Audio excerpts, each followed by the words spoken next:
చాలామందికి ఐబొమ్మ రవి కేసు ఏమైందో తెలియదు కదా! నీకు అప్డేట్ ఇస్తా. ఐబొమ్మ రవి మీద 4 కేసులు ఫైల్ చేశారు. సో, రిమాండ్, పోలీస్ కస్టడీ 2 అవుతున్నాయి. పోలీస్ కస్టడీ తీసుకుంటున్నారు, ఎంక్వైరీ చేస్తున్నారు. ఈడీ కూడా ఎంటర్ అయింది కాబట్టి ఈడీ కూడా కస్టడీ తీసుకుంటది.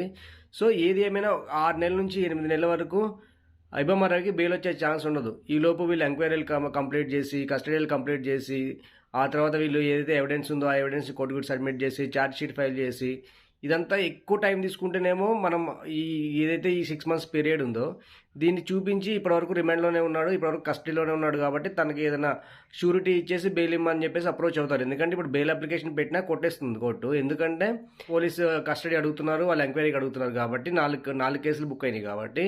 సో, ఇవన్నీ క్లియర్ అయ్యి వీటన్నిటిలో పోలీస్ కస్టడీ కంప్లీట్ అయ్యి పోలీసు వాళ్ళకి కావాల్సిన ఇన్ఫర్మేషన్ అంతా తీసుకున్న తర్వాత వాళ్ళు అప్పటికీ సరైన ఎవిడెన్స్ సబ్మిట్ చేయలేకపోతే బెయిల్ ఇచ్చేస్తారు.